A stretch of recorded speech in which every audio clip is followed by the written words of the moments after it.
No. Take me to the magic castle, Charlie. That does sound familiar. Was it like a viral video?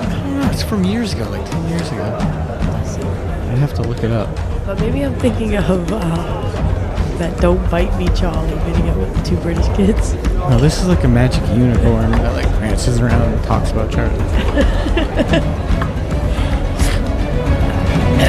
Testing. I can't even smell or smell anything. Sound a little clogged up over there. I'm a little fucked up. All right. Should we talk about D&D? Yeah. Am I leading this in? I'm not going to be good at it. You can just do your NPR voice. You did the Kool-Aid man.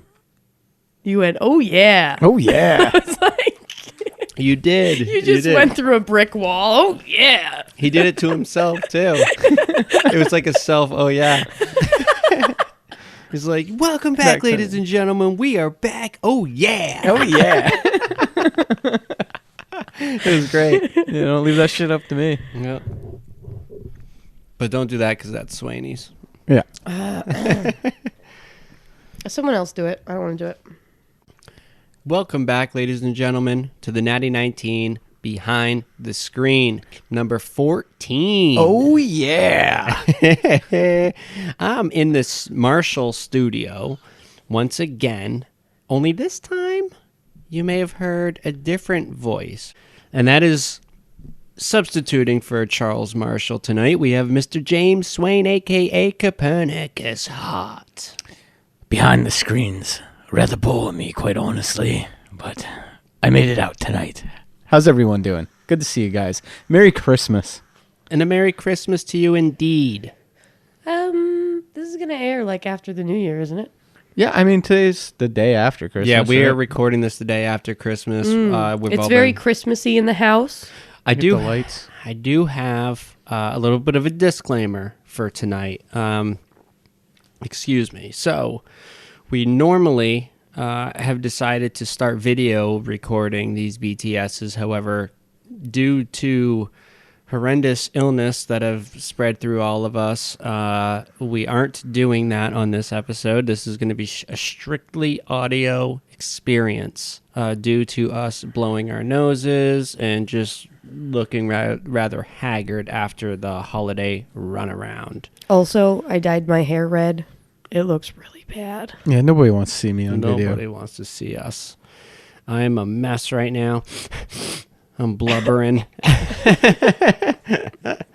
Anyway, so let's get right into it. We've delayed long enough, and I'm a little nasally. I can hear myself in our new headphones. I'm nasally, but we're going to get into this. We're going to get through it. We don't want to put a BTS off any longer. We're covering a lot of episodes tonight. Yeah, 46 through 52. Yes. So let's take a bite out of some D&D. Irme, or Christy, lead us in. Save it for the bedroom, honey. Lead us in, baby. All right, we're going to kick it off with the return of Zavril, episode 46. We're going way back in time, people. Ooh. Yeah, how long ago was that? Wow. It was like I don't even know. 2018. I didn't look at the dates.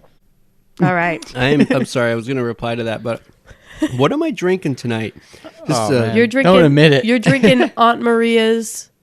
Aunt Maria's Jamaican Me Happy. Mm-hmm. Shout out to Aunt Maria. She left them here. That's not who makes it. Those are made by Seagram's. I thought it was making me horny at first, but I guess that's just me. You're doing that yourself. Get your hands out of your pants. All right. I right. am having a respectable brew. Vermont's very own Long Trail Ale. Ooh. Nice. I swore these off for years, but I'm back on the Long Have you Trail. tried their IPAs? Better than They're Corona. Not bad. Uh, Not my favorite IPA, I gotta say. I kind of that's swore better. off IPAs. I'm Yeah. Yeah. no IPA. I'm a kick. college girl, man. IPAs and buffalo chicken all the fucking way. All right. So, Ranch or blue cheese? I don't want to admit it, but ranch. Wow. Blue cheese College is girl. It's gross. It's Fucking gross. amateur. It smells like feet. Anyway, That's the best part. I have to sniffle. Feta is better. There's no feta in blue cheese. I know, but it Blue also cheese. smells like feet. Yeah, they're both gross. Okay, what the fuck? All right, That was the let's go. same sound effect you made for the pseudopod. The pseudopod. That's my where'd the pseudopod just come into the BTS from? Fucking Yeah, it got me. LOL. I almost went off the road. Oh my god, half a wine cooler, and here we are. All right, Oh my goodness. Okay, the return of Zavril. the return of phlegm is more like it. All right. During Zavril's escape from the Yuan-Ti, he had visions or hallucinations. In one of them, he saw a chalice. And I'm only bringing this up because you've mentioned it before, and it's starting to worm into my brain. We also know the chalice from Irame's childhood, where she received her powers from the Feywild. Mm-hmm. Did you want to elaborate on that, or is that something that's going to come to light? I know the chalice that Later. you're speaking about. And yeah, the chalice is a little bit of a running concept that is going to creep in a little bit more as we continue and progress. I don't want to give too much away on it. I mean, I don't want to get everybody all fucking hyped up on it either, but it's a recurring theme, if you will. You guys had brought this up to me a few months ago, and I had totally forgotten about it. But it was in Irame's flashback back in episode 6, Confessions in the Jungle. Confessions in the Jungle, my favorite episode. guys Totally forgotten remember about the this. chalice. You reached out and the chalice blinds you. Has it been mentioned anywhere else, or because that's the only time I remember it? He has. He's brought... I don't remember. Do you remember? I know that it has, though. Yes, it has. I mentioned it twice after that, but I don't remember when exactly. I should have been more prepared for this question. But the return of Zavril, I remember that one clearly, because that's what this question pertains to. That was in his vision, his poison-induced vision, that he had seen the chalice right before seeing the vision of Irame, and then being rescued and all that stuff. See, I even missed it there. All right. So it's going to stay a bit of a mystery Yes. for now, but it's not game-changing or crazy. No. All right. There's also another incident.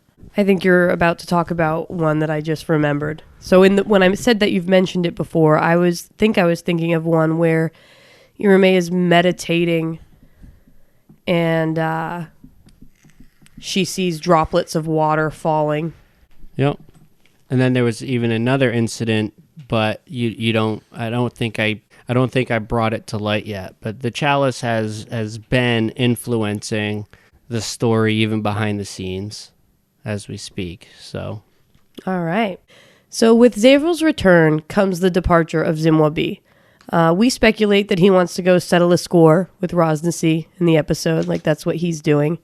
And also Wesson goes missing within this episode.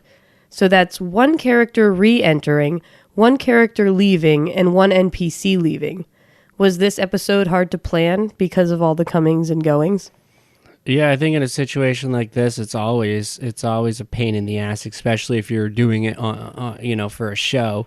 You have to kind of make it sound. You have to make it that your usual drop in, drop out, how we would usually play it. You want to make it better than that if you're putting on a show. And whether we succeeded in making it better or not is up to the listeners, but I at least feel comfortable enough to say that I put a little bit of an effort into making it a little bit more immersive than just a drop in, drop out scenario when players can't make it. Well, the fact, Zavril's been gone for a month and a half. So we were working on that the whole time. Yeah. And now, as soon as he comes back, we lose Wesson all of a sudden. And it's a good reflection of this is real life. Yes. This is how D&D is Yep. in real life. Yeah. People come, people go. Yeah. And working that into the story, I think you've done a good job. It's been fun. Yeah, I mean, I appreciate those kind words. And, and another thing to remember is what's in my head, what sounds cool, doesn't always translate as cool, but I at least put a solid effort into shedding a little light on what was happening to Zavril while Kayway, who was playing Zavril, was he couldn't make it for a few weeks because of his work. And also there's a second level to this as well. There's also party level and content level to consider. So, and that's where NPCs usually come into the mix. And so I sweep this under the rug a lot when everybody shows up for a game night, and then you still also have 2 active NPCs in the group with you. Now, that boosts your party level up way too high for my liking for the content level. So now what do? You level up creatures, or you make an NPC stay behind. Exactly. Easier said than done, though. Yeah. It is easier. Right. And it's a lot easier to have an NPC hang back, like Riga, for example, hanging back at the entrance of the shrine, or Zimwabi disappearing, than it is to, level up, give monsters more hit points or whatever, which I hate doing. So despite all the drama unfolding, we feel the pressure of time, so we move forward to the shrine of the Kubazan.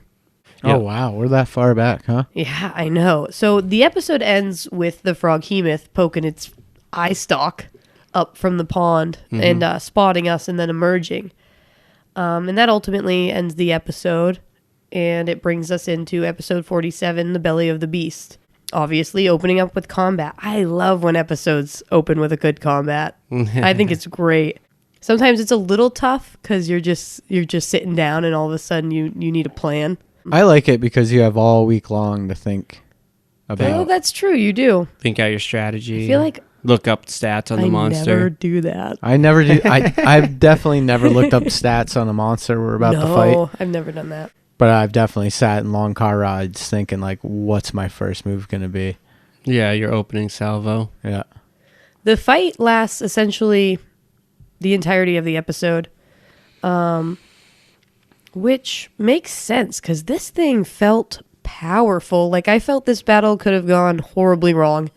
It was a huge creature. I believe when it hit Cappy, it did 25 damage with one...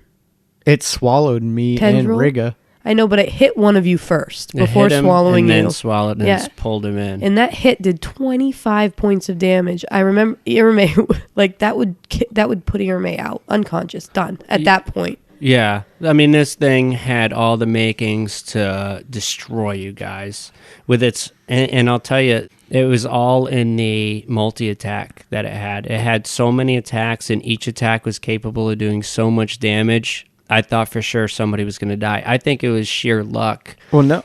Irme's thing fucked it up and slowed it. Yeah. Right. The I think it was right? sheer luck that happened. She chose lightning because it was in water. She went before Zavril, and I know that eventually Zavril would have went and possibly identified its resistances and stuff like that, and Weaknesses. Yeah, thank you. And that would have probably steered it in that direction, but it would have got at least another round of multi-attacks off, and that could have been the end of somebody. If we didn't slow it, it could have killed one of us. Absolutely. 25 points of damage with a hit. Holy shit sticks. And the terrain was kind of tough too. What if someone fell in that water? Yeah. I mean, I don't have it open in front of me, but I think it had something like 3 attacks around or something like that. How deep was the water? Did we ever... The water was only like 6 feet deep or something. I don't understand That's it myself. Deep. I'd drown in that. Oh, I know it, but I mean, it was How's massive. the froghemoth That's what I'm hiding saying. in? It was magic. Okay. Yeah. Good This point. is how It had to I be pretty justified it in my head, because I was looking at it, I was like, this doesn't make any sense. But, and all you Monster Hunter fans out there, there's a monster called the Gobble, right? And it's like an underwater, God, what is it? It's like a toad thing. I never fought the gobble. It has like an Really? angler thing, I think, in front of it, like the the little light. Yep. To lure you in. And it flattens itself out and lays under the sand, and it just pokes its little fucking angler light out, and when you swim next to it, it like comes out of the sand essentially. Yep. But then it puffs up and it's big. So I was thinking maybe that froghemoth could flatten itself out, because fucking amphibians and shit can do strange shit like that. They can flatten, and frogs can get pretty fucking flat. And it's funny because without thinking it through, I chose lightning because it was in water. But in reality, like, fucking frogs and fish don't get fucking electrocuted. I don't know, but I mean, they could. Right? What But- happens when lightning hits a strikes- pond? Why yeah. don't all the fish and frogs die? I don't know. Look to the top. and That's an explain to me like I'm 5 that we need for Reddit. And that dawned on me when Zavril or K-Way with, K-Way always makes me feel dumb. Like I do something. That's and what K-Way does. And though. K-Way's That's- like, well, the tide would be rubbery and rubber is and I'm like, damn it. You're right. Yeah. Well, either way, if you go by typical JRPG law, JRPG? The Japanese RPGs like Final Fantasy and shit like that. Oh, you're getting into mine of K-Way here. Is that what you're doing? Probably. No, not really, because it goes against what K-Way's logic was there.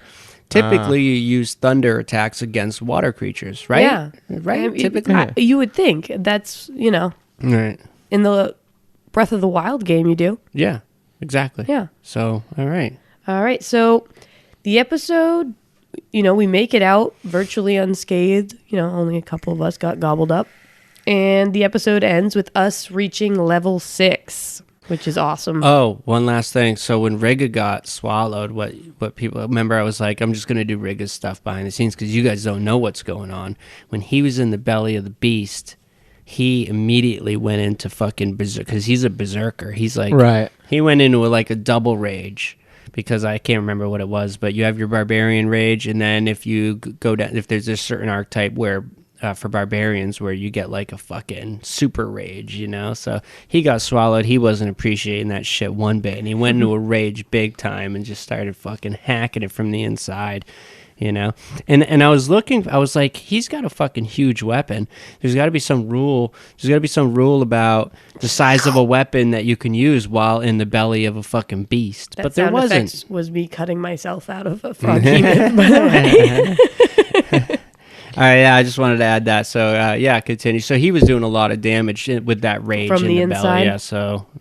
So the episode ends with us reaching level 6. And episode 48, Kubazan's Cube, opens with us rolling hit points, which is always fucking depressing for me. yeah, you got shafted It's so every time. brutal. I so wish that I had just used the default hit point upgrade. I don't remember. What is it? Middle. We did that for Abyss, but I think we agreed early on in this one that we had a set.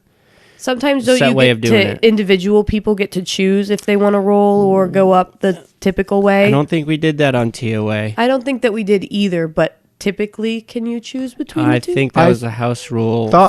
Even on TOA, if you wanted to take the middle ground, you could. But you had to stick with it. That was the thing. If you wanted to do that, you could, but you had to say that the first time you leveled up, and that was how you continued No, I to thought level you up. could change your mind. No. anytime. No. No, I think we decided early on that we were okay. going to do that. I roll and you roll and you take the highest. Like Gives it was you- the discussion, It's and like we rolling advantage. Yeah. Right, and I think that's the offset, Yeah. of being able to choose a little bit above average every time. unless you're Irame. Unless you're you. Yeah. Fits Irame's character, though. It I- does. Yeah, what you need is some con. You need to you need to do something with con. Maybe your next, instead of a feat, your next ability point, put in con or something, because that's retroactive. You'll get those con hit points. So after the hit points, we do this thing where every time we level up, we go through our upgrades. I know for me, we're always so busy in our little world here with the 3 munchkins and everything that I last minute level up, scribble everything down, and I don't actually really commit it to memory until I'm reading it out loud to you guys at the table. And it really helps me commit my new abilities and what's changed for me. So I like that we do that. Mm-hmm. So you're admitting that you put in the least amount of effort that you can possibly do. Yes, I absolutely admit to that. Okay, we got that on record. That's why I'm always messing up my luck points and my sorcery points. I've got points all over the place. Too many damn points. Yeah, and I mix them up. But not enough hit points. No. All the points in the world, but not enough to drink. One hit will fucking cancel all those ones out. I know, I'm a mess. All right. So, and Charlie announces that he's split classing, or is that the term? He's He's multi-classing. He's multi-classing. He's been, he's not he here tonight likes to that. Yeah, I think, and this is just going back to the Abyss with Rashad, I think he likes latching on to an NPC and kind of learning from him, and that's a great concept. I stand behind him 100%. I've always liked that idea in any kind of RPG where you can learn from the other characters that are with you. Right. Well, if you are going to multi-class, it's kind of the way to do it.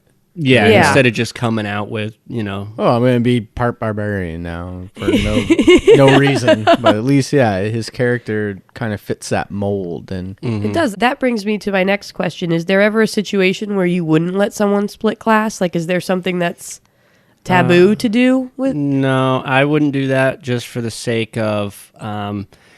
I have a hard time telling characters what they can and can't do in terms, especially if the ball's in their court and they have every ability by the rules to make that decision.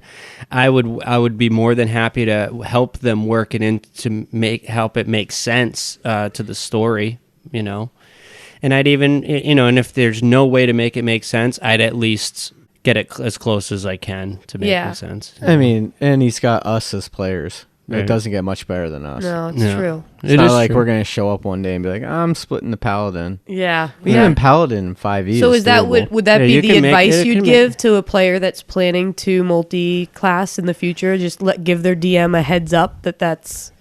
I mean, I think it depends on the DM and it depends on the table. If I would assume that not all people who play D&D care about that as much. Some people are just more into the mechanics of it all and just playing and having fun, which is absolutely fine. I don't think they're as... Not everybody has to be concerned about it making sense, I guess is what I'm saying. So I just think that that's a situation where they'll know. If they're in that situation, they'll know that they have to make it make sense because the DM is probably that type of DM. All right. So after we level up and everything, it brings us into the Shrine of Kubazan. And while in there, Quincy had to make a bunch of skill checks to navigate the boards over the spike pit there. Yes. Is there a technical term for a spike pit? Pit of spikes. Pit of spikes. You never know. I learned the phrase pungy board or pungy board. I don't know which way you say it. Pungy sticks. Pungy sticks, but I loved it. I was what is that? It's just a Vietnam thing. Yeah, it's a fucking piece of scrap wood with a bunch of nails or spikes sticking up from it. They used to dig pits in the jungle and put spikes in them. Spike pit. No, pungy sticks. They actually dip they dip the sticks in like feces and stuff. So when you fall nice. in it, you get contaminated. Disease. Yeah. Fortitude saves, con saves. Dysentery and shit. Mm-hmm. Or wait, no, that's from water. Never mind. Forget me. Isn't that from feces and water? Oh shit! I'm not that far off. That's nice. Okay, so within this, while he's navigating the boards, Quincy rolls a 1. Or Charlie rolls a 1 for Quincy. Oh, I remember this. Yes. And we had decided to make rolling a 1 on a skill check an automatic fail. And there was some back and forth about it, but ultimately for me, the justification for doing that was the fact that we made 20 an automatic pass. I think we just forgot about that. That was, honestly, I think Chuck did the intro for episode 19, Camp Righteous, and we didn't talk about that at all. I think, in his defense, I think he just assumed, because the way he phrased it, he was like, rest assured, rolling a natty 20 on skill checks is still going to be an automatic success. Yeah, we didn't want to lose that. It almost sounded like in his head, he thought that 20s were, by the rules, an automatic success for skills. But that's not the case. All right. So, but because he said it, I think we decided it became canon, yeah. And so the 1 became canon. I remember I was going on. My whole point was if a 1 wasn't a fail, then why were we even rolling? But that just happened to be because of that particular check and how high his modifier was. Right. So that wouldn't necessarily always apply. Yeah, that came out kind of after when he was like, well, yeah, I got like a plus fucking 47. Yeah. So I was like, yeah, why are we even fucking rolling that? So essentially one thing led to another. Us deciding we crit on 19 led to 20s being an automatic pass, which led to 1s being an automatic fail. See, when you start fucking with rules, man, it's like the web of fucking lies. That's right. This is so Do you guys like house rules? And can they get out of control? Let me jump in first. Yep. I thought I liked house rules. When I started out, I was like, yeah, rules. But the more I play, the more I want to play it by the book. And that's not being like religious by the book. I just, I like going by the book and taking the house rules out of it. Because you can take the rules in the book and really like play with them. Yeah. And it makes it that much more of a challenge, especially if the rules you don't agree with, because you need to work around those rules. Well, I think that was the problem for us is we realized we gave ourselves a 19 and a 20 to work with. And then we were like, we need to balance that out. Yes. We overpowered ourselves. So now a one's an automatic. We had, in my opinion, we had to do it. Right. I wanted to up your wild surge. But now you've hit your wild surge a few times, and Yeah. it's like it's starting to balance out. And my answer is going to jump off what Swain's just said earlier. Is the slightest change really does turn into a web of bullshit quick. It really does with balancing, like you were saying. You got to fucking counterbalance, or it might step on the toes of a feat that somebody gets later on. That you know what I mean? It's a slippery slope, and it's best to just try to play by the rules. That's the big one I found is most rules have a feat or something already attached to it that does something very similar, if not the same thing. Yeah. That's right. Yep. So yeah. But anyways, So that ultimately, I mean, I think that was the biggest thing about that episode is talking about that because I think that's really important because it's gonna affect the rest of the game. Mm-hmm. So we move on to episode 49, which is Ejin Teaches Us. During the intro of this episode, the sun goes down with a ruby smile is mentioned. This is our Dear James sort of campaign short for the moment. James narrates this adventure for us, and I had a lot of fun with it. I think we all did. Now it's fortunate that we finally get him here for a behind the screen. Yeah. So tell us. just got hit with the pseudopod. Ew. What was it like DMing for the show for the first time? It was really stressful. That's what it was like. But I had the advantage that I could take as much time as I wanted. So I got to be nice and prepared, completely prepared, whereas John's got to do it week to week and keep the train rolling. I got to like get all my notes and all my ducks in a row and then hit play. You know what I mean? Yeah. And then take a month off in between sessions because we did it in 2 sessions. Yeah. So Yep. At the same time, though, there was a little bit of a disadvantage that you had that I don't really face, at least not yet, and that is a cap, I guess, on when we had to I was going to end ask it. that. Yeah. You were running into a situation where your playtime, because we were doing it on off nights, and obviously you can't escape the household as often. There was towards the end there, you started to feel that we had to get this out, or it's now, or we're going to have to wait another 3 or 4 months. right. Yeah, that was actually So that had to have been a little bit of a problem. Yeah, but by the time we hit that phase, I was probably like 4 beers deep. And it was late into the night, so I didn't have much for that's inhibitions. specifically for that night, though. But what was it like DMing something that had a sort of definitive end in general? I mean, I know it's not a definitive end, but for this section of time, it was. Yeah, there's nothing wrong with that. I No? liked it. Well, because in my mind, I had point A and point B, and I was leading you guys towards point B. So that's basically the difference is a little bit more railroading your characters. Yeah, it definitely was railroading a bit, but not only that, I know where I'm going next. In fact, like I was telling you guys, I already have the next part written up. So even though Ruby was ending, I already had my next one shot picked out. So I was working you guys at the end there from the end of Ruby into the Wolves of Welton. Gotcha. So how long had it been since you had DM'd anything? Last time I DM'd was 2010. I DM'd for a couple putties down in Texas who had never played D&D before. Oh. And so not as I've long as always John. done homebrew. And back then I did a little quick homebrew thing. Don't really remember much about it, just that we did a couple sessions and it wound up with them in a cave, pretty much TPK'd. And I was like, oh fuck, I felt really bad because it was just two guys, two brothers I was DMing for, and that was the first time I DM'd in 10 years. So Yeah. probably DM again in about another 10 years.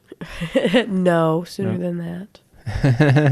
Yeah, the Wolves of Wall Street, baby. Wolves of Welton Street. Yeah. I was like, are you gonna bring cocaine?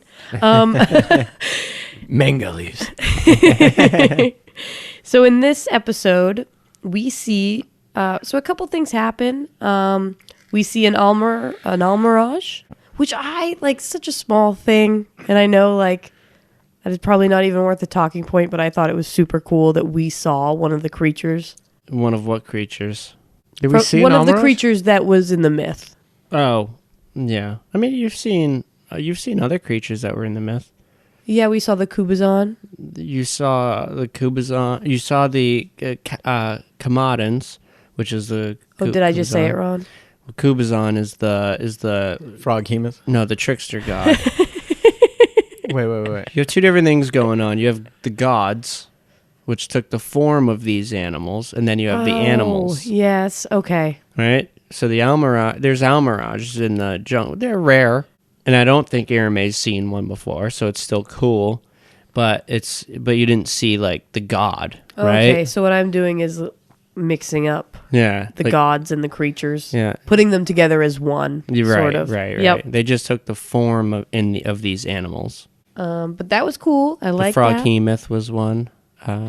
It was.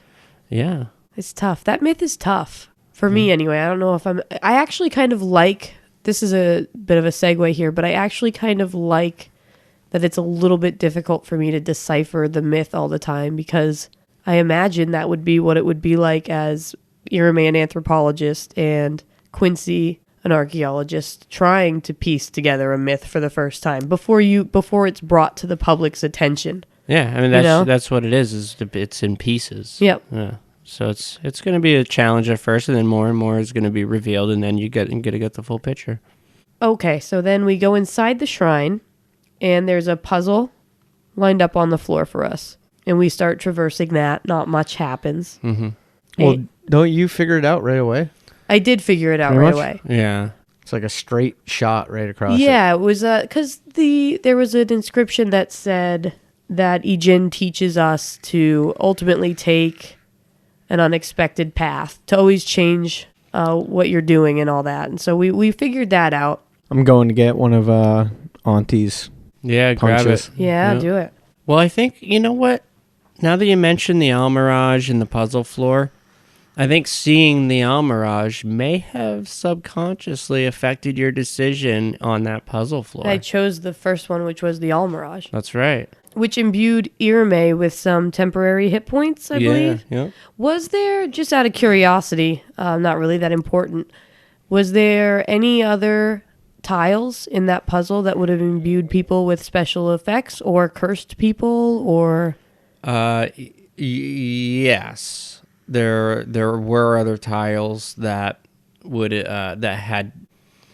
Yeah, I don't want to go into too much details in case there's some listeners that are also going through the adventure and doing that puzzle. But there are other tiles that would have done things.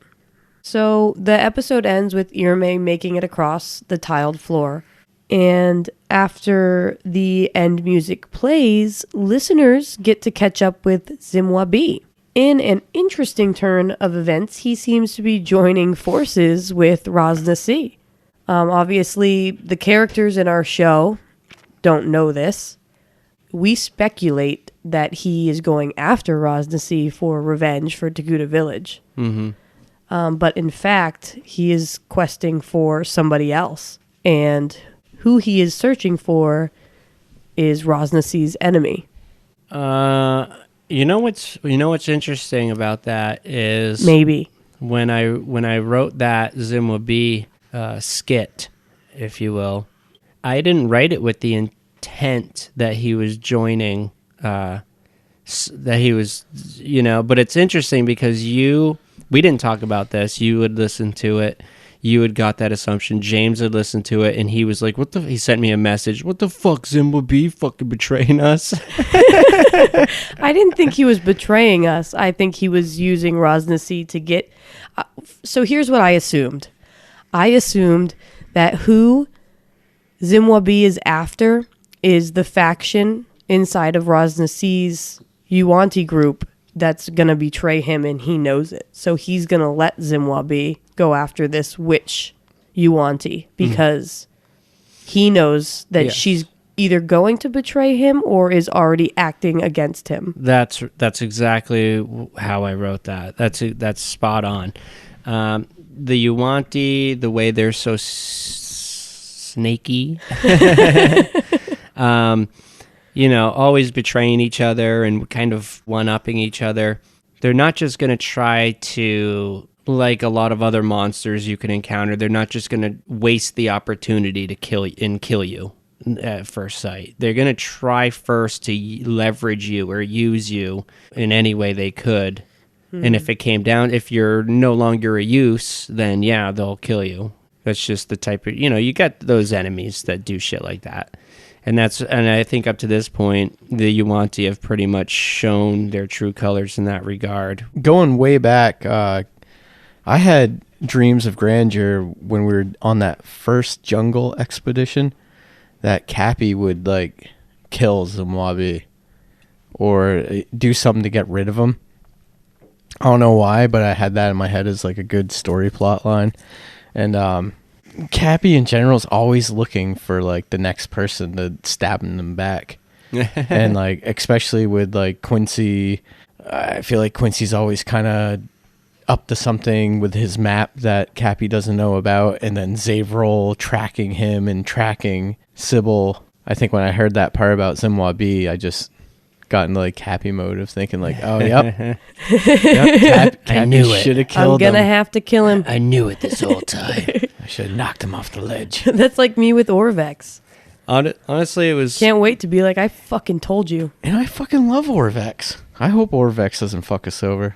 Yeah, pretty much the Zimwa B thing was a spawn of a couple things. It was going back to what we were talking about earlier with the whole shuffle of characters and trying to have it make sense or at least feel right. With Zimwa B leaving the way he did, I wanted it to progress, and even if you guys as characters didn't know that, at least for our listeners, they get to, they get to see where Zimwa B is and where he went and what he's experiencing. All because I had too high of a party level, So. So that little Zimwa B side quest ends episode 49, and we move to episode 50. The big 5-0. Yeah, we're middle-aged people. So in this episode, there was heavy fog of war in this episode. Mm-hmm. We move past the puzzle in the floor, the tile puzzle in the floor, everybody gets past, and we hit a kind of maze area. So the heavy fog of war absolutely makes sense here. But we don't use fog of war very often at all.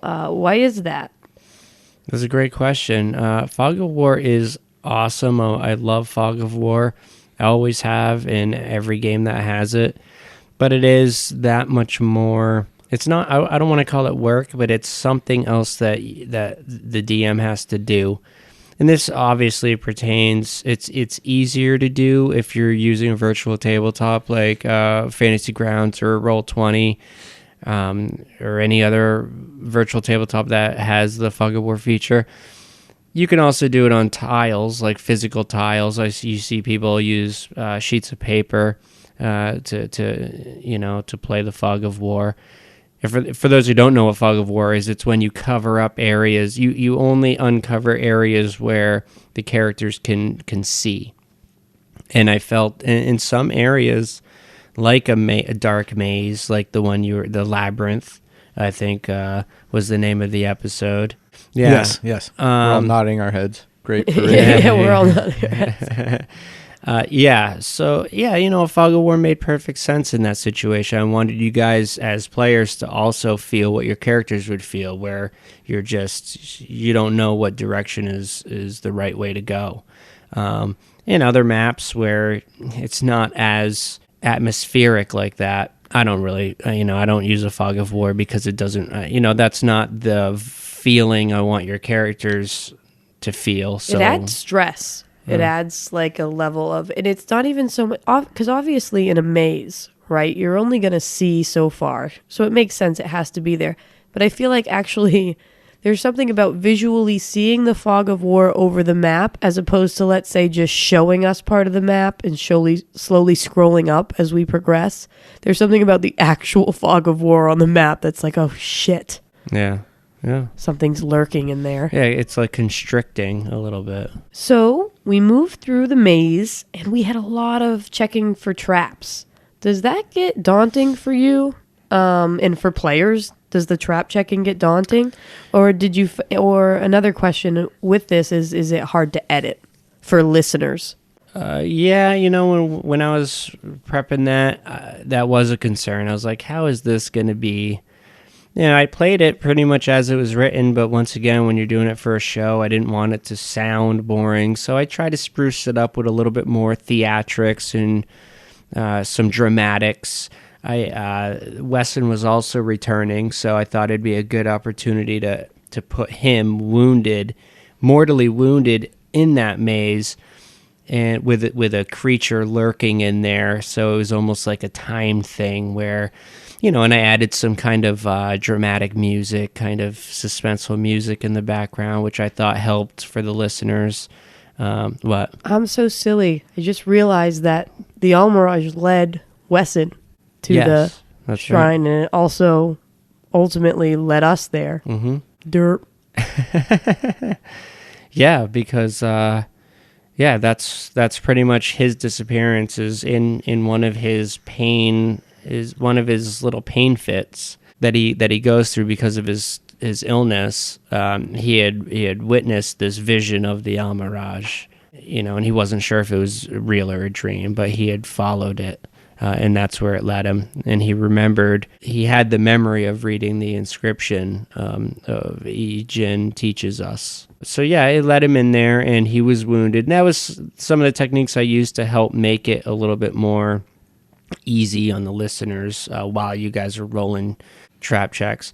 And according to the trap checks, I didn't want to just hand wave them, but at the same time, I did want to kind of speed it up. Going through the first half of it was fine, but then going back through after you got the cube, I know there was a little bit of let's just, we already did this once, let's just get out. But at the same time, I didn't want to cheapen the rest of the traps and also that creature that was in there, And checking for traps takes time, and that's another factor, another mechanic that I was using for the gelatinous cube to follow you or track you.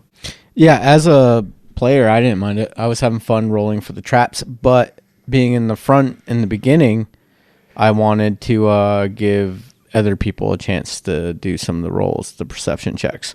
That was my main concern. I saw that, yeah. And you did good with it. Yeah, you did good with it. You bent over to tie your shoe.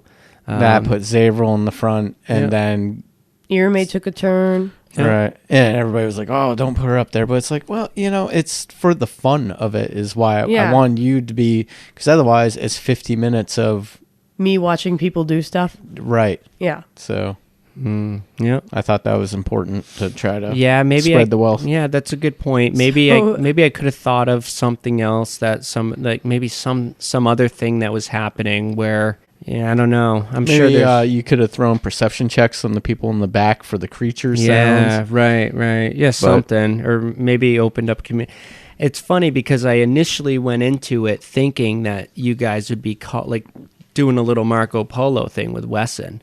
But for what I thought for sure, that's what, I had it all in my mind, but that's not the way it turned out. Well, I think we didn't know it was Wesson. We played it like we didn't know it was Wesson. Weren't sure, but I think I said there was two of you that made pretty good perception checks. I said, and at it was one point, between the two of you, you could.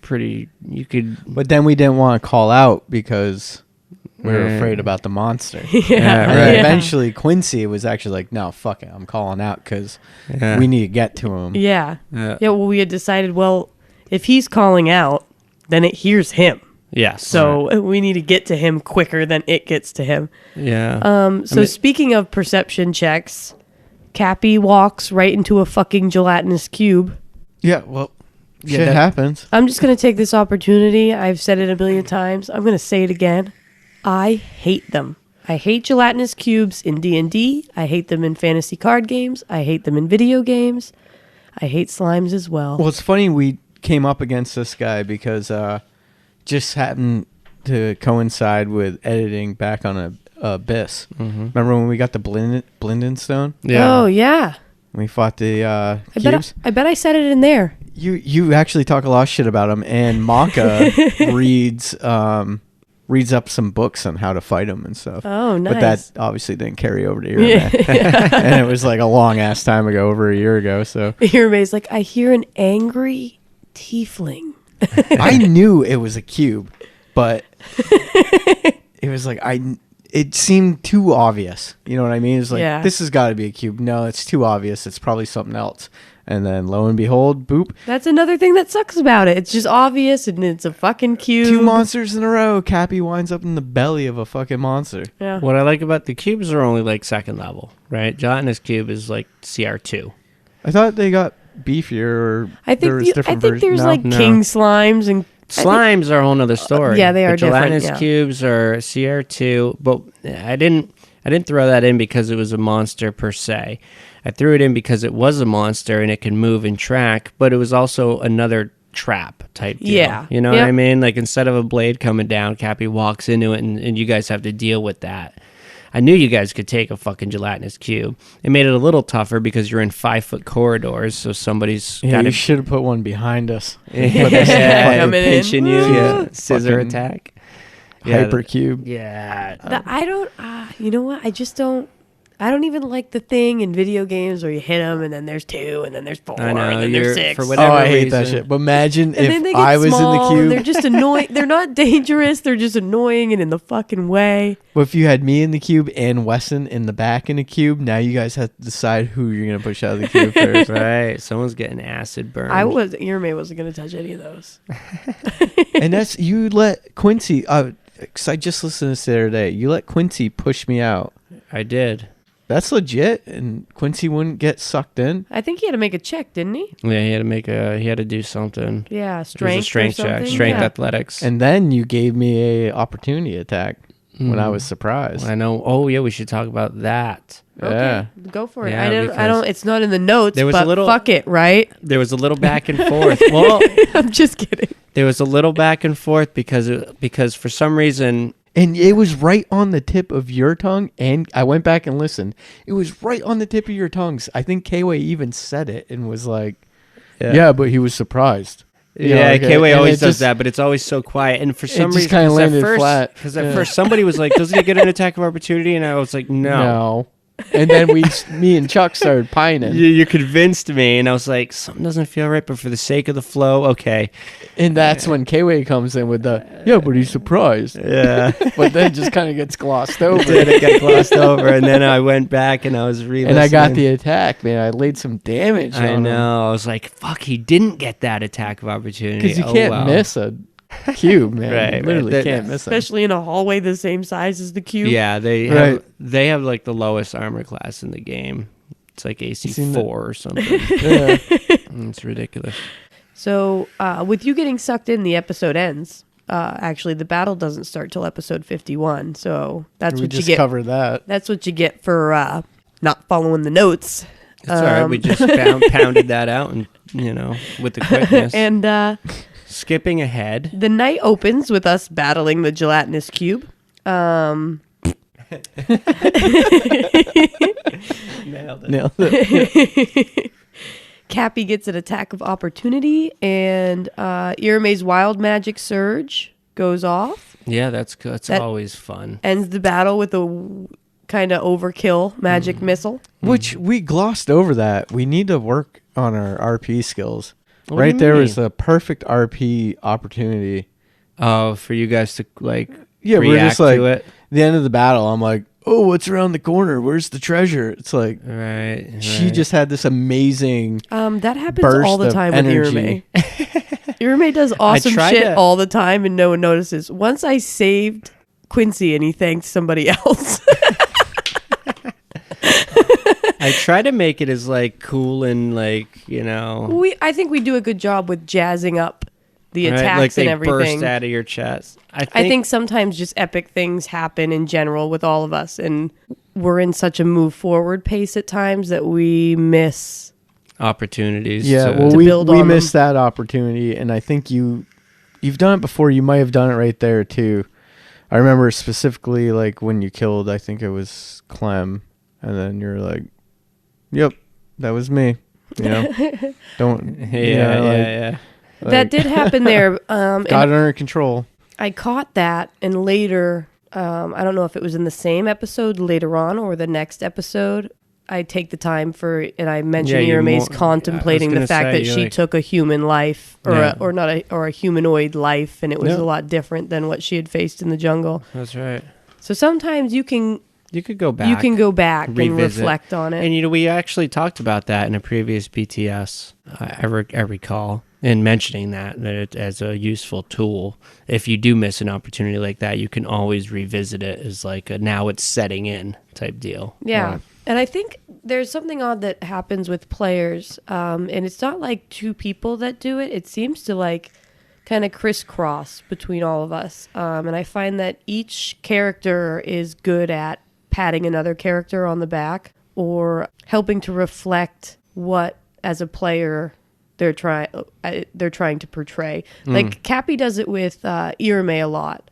You'll just mention things about them that are why they act the way that they do. I think Yeah, an yeah. example would be like when somebody said something about seeing something, and Cappy was like, "I'll take an elf and eyes over a stinking humans." Yeah, yeah, stuff like that is like you pick up on. Well, that's because we put you at the front of the thing to look for traps. Yep, and I think we all do it for each other. I think Quincy does it for Zavril quite a bit.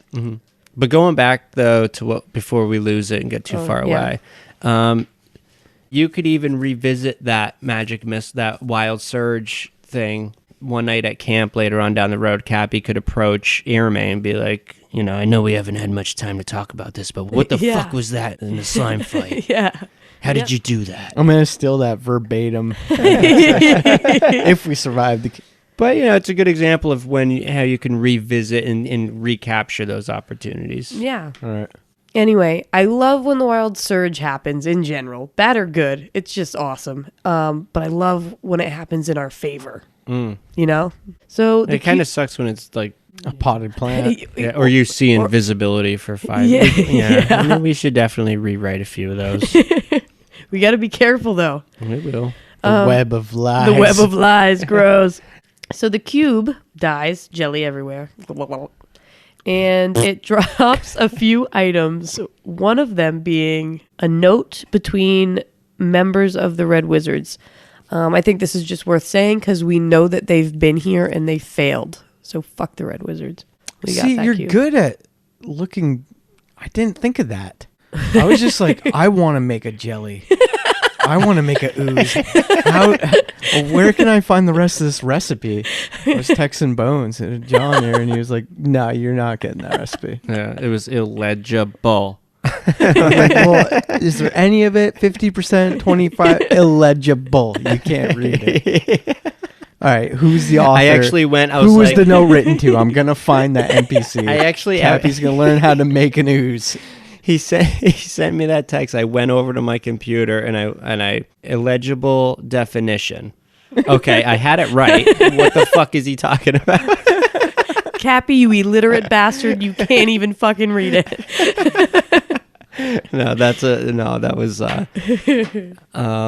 That was more so. Look, I wanted a reason for the gelatinous cube to be in there. All right, I wanted it to make sense in the world, and also I wanted to add a little bit more lore of the Red Wizards.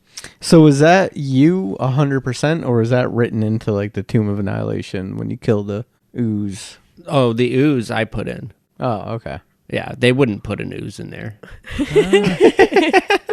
So all that was you wrote all that in there. I added the ooze in there with Wesson to help make it that Some shrine. more tension. Yeah, Right. that shrine is just traps. A labyrinth with traps. That's it. Ah, okay. So, and that would have sucked for the podcast, I think. So I wanted it, So you added a fucking I get cube. it. Okay. I added a creature in there that was lurking. That was scary, and with a mortally wounded Wesson. I thought it was great. It was good. When we leave the shrine, we rest, and dawn brings with it Cappy's birthday. Right. Which I have written in my notes that I love that you gave Cappy a birthday, because I would have never thought of that. But is it actually just your fucking birthday? Well, Hammer 18 would be January 18th. Is it? Right. Because Yes. it hit me, and I was like, wait, Hammer's January, and that fucker's a Capricorn. Yeah. It's your birthday. Yep. And you might have even mentioned it, and it went over my head, And I was like, oh, it's just his birthday, that shithead. He's just making us celebrate his actual birthday. Right, because he knows we wouldn't give a shit in real life. All right. I was trying to get that ring for Cappy. So we press on, and we arrive at the shrine of Wongo. And I had a quick question about this, because we hear the monkeys outside of the shrine, but we don't encounter a creature guarding it, which I feel like maybe the last one didn't. The Almirage was there, but there was no creature in front of Ejin's either. But there was the gelatinous. You did put the gelatinous cube in there, so there was some sort of creature apart from the fight that was going to happen at the cube. Yeah, but the gelatinous cube, and that was what I feared. I didn't want you to think the gelatinous cube, because I added it in. I didn't want you guys to think that it was part of the story, which is why I put in the Red Wizard created that. You found the recipe. Yep. Right? It's not part of like the gods. Yeah, no, I got that, but I just so there's no guard at the front of this, which is different from what we've encountered so far a bit.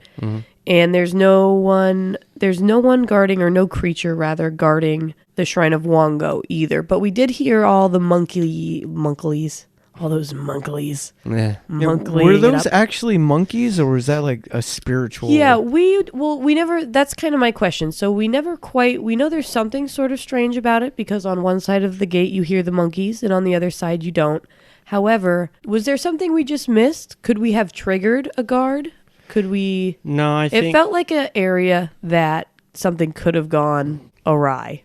No, that was just a little bit of atmosphere for what's to come. The monkeys are typically mischievous, and then when you think of like a trickster god taking the form of a monkey, they're even more mischievous, so they would do something. So we didn't just not trigger something. Well, when I went back and listened, it was like you hear it in your head. Yeah, there wasn't. Right, whereas when I was at the table, I was picturing like just jungle monkeys. Well, I remember Get out of here. I remember Zavril pokes his head out to see if he hears it and then brings it back in. So basically, just some of these shrines have a creature guarding it and some don't. Oh, yeah, exactly. All right. Yep. No, I could see where you could get that assumption, especially in most video games as well nowadays. You come across a shrine, there's a creature guarding it, you kill it. Yeah, or a small mob in front of it. Or there's a system. Yeah. There's like a recurring theme. Yep. Right? But no, that's not really the case with these shrines. Each one is unique for the most part. There might be similarities, but... Yeah, that ends that episode and brings us to episode 52.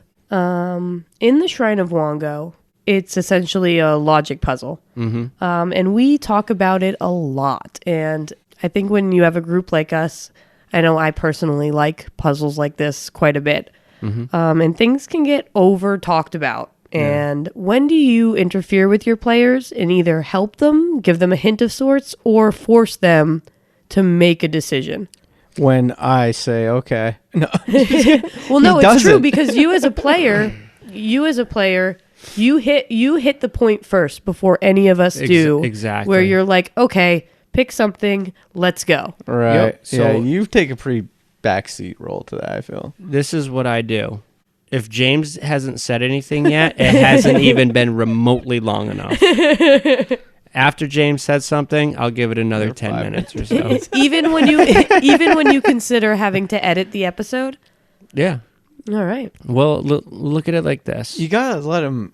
I understand I'm an impatient bastard, so that makes perfect sense. Right. I don't look at it. I'd say I'm second.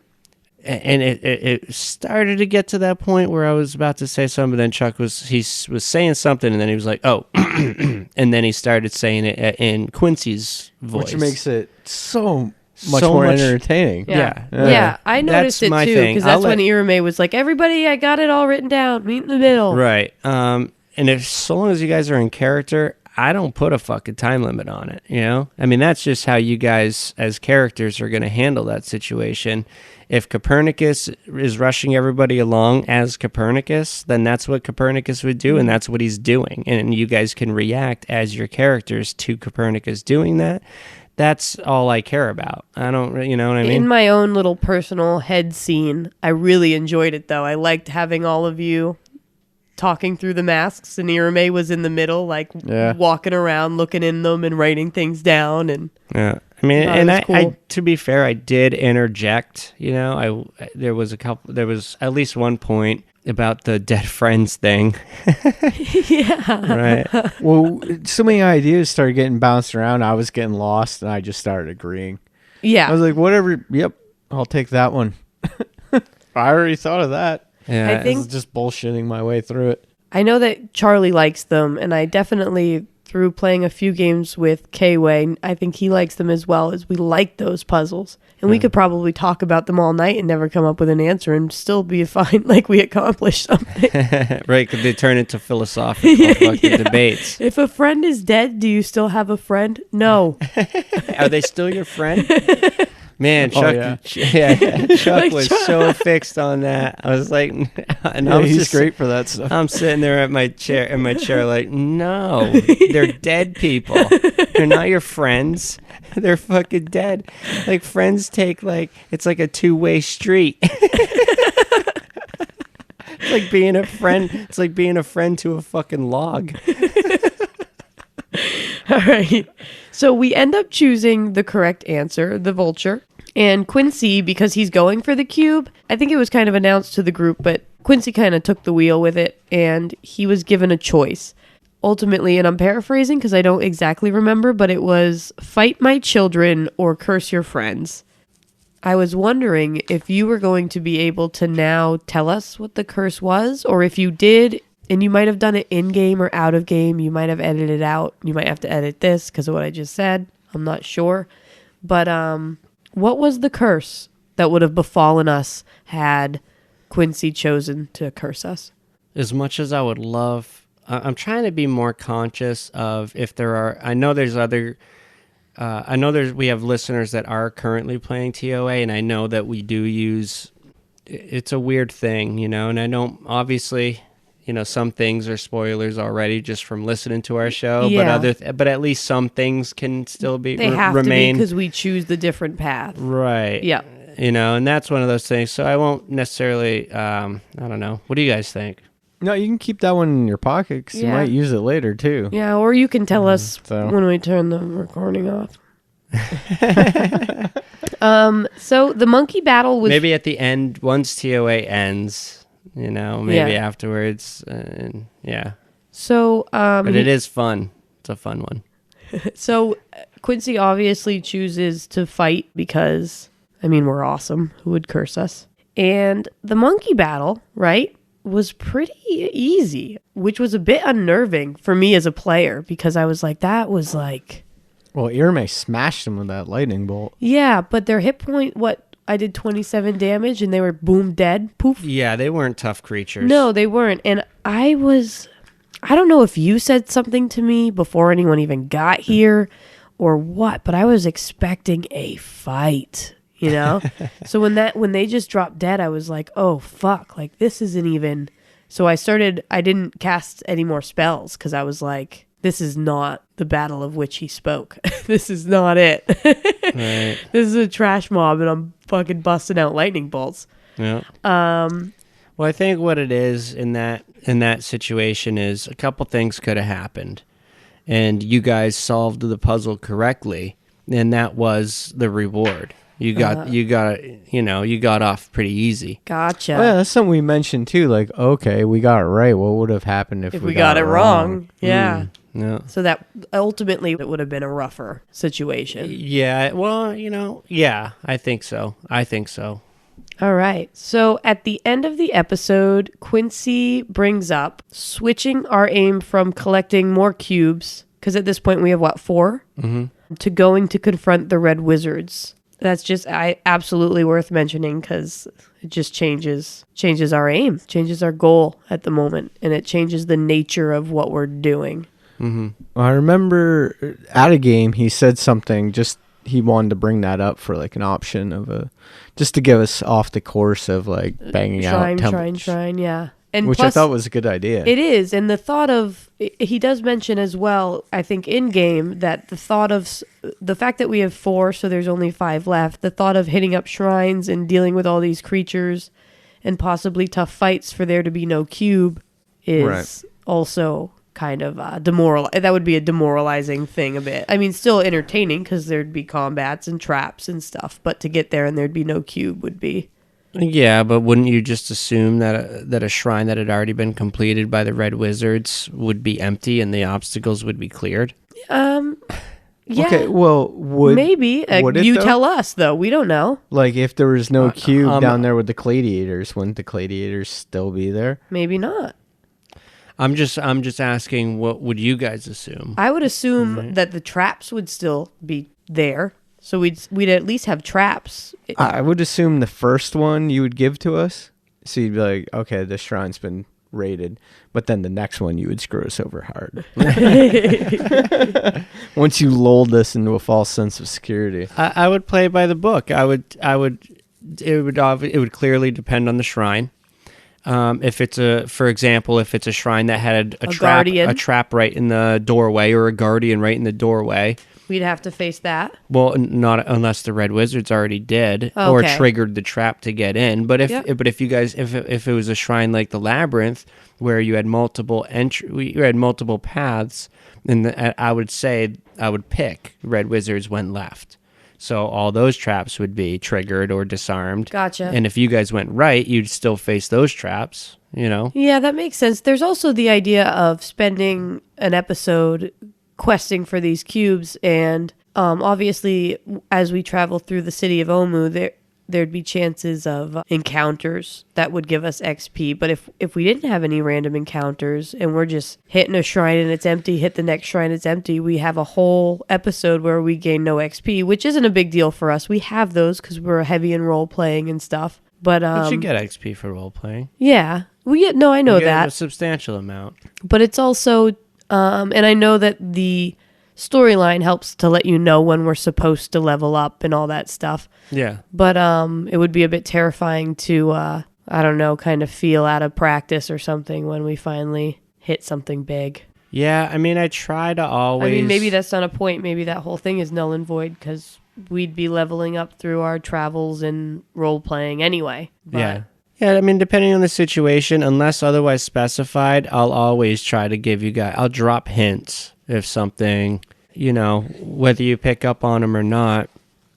Like, for example, as you guys were approaching Wango Shrine, going past the Colosseum, everything was silent, Yeah. Yep.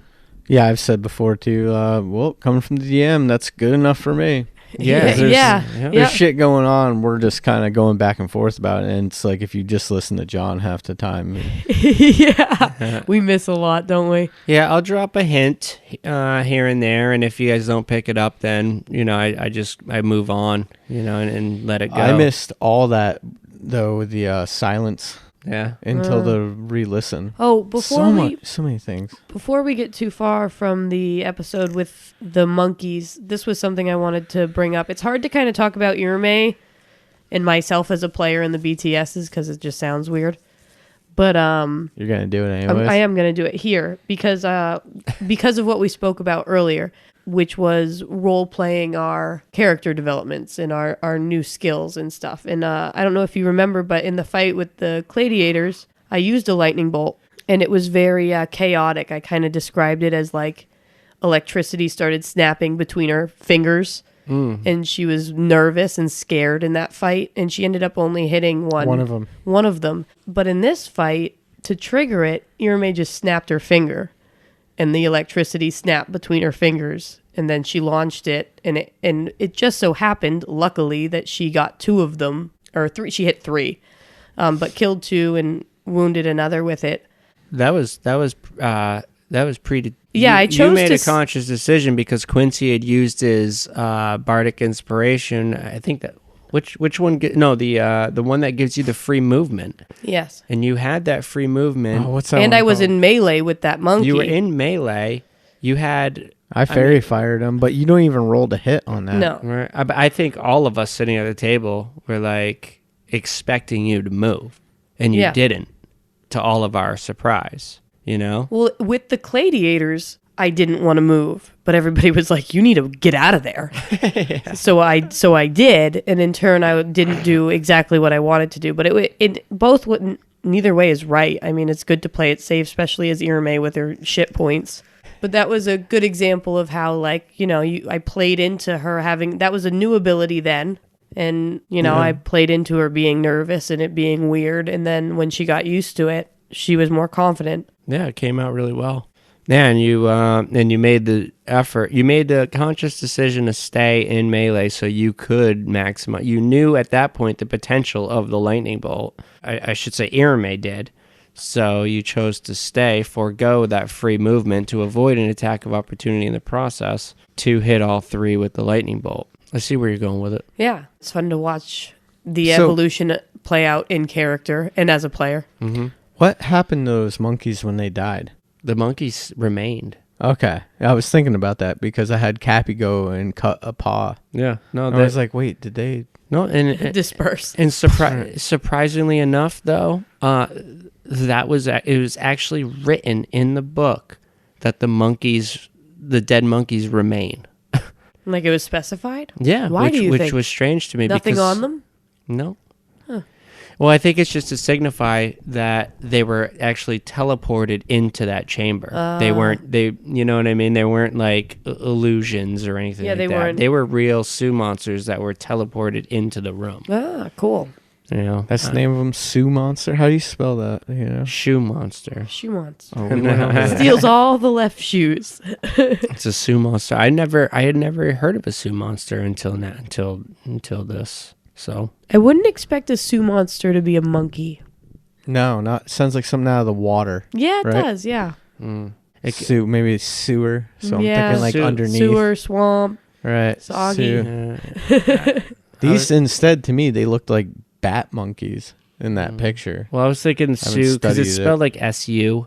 So I'm thinking it has some sort of cultural to like Chinese or Asian something. Yeah, or something like SU. that, or some sort of tribal, Yeah, I don't know. Maybe it was just named by one of the Chultan tribes, right? I mean, I don't know. One of these days we should write something up on the Sioux monster, the lore and fucking legend of the Sioux monster. Put that out there. Yeah. Maybe I'll work it into my alt. I now conclude this meeting of the Midnight Society. What? That's it? We're done? Yeah, that was episode 52. We're done. That was like, how long have we been talking? My ass is numb in this chair. We covered a shit ton of episodes, I think. God. Well, I'm glad I finally got to make another one of these. It's been a long. Every time I'm here, though, Charlie's not here. What if you didn't? We are the same person. It keeps me up at night.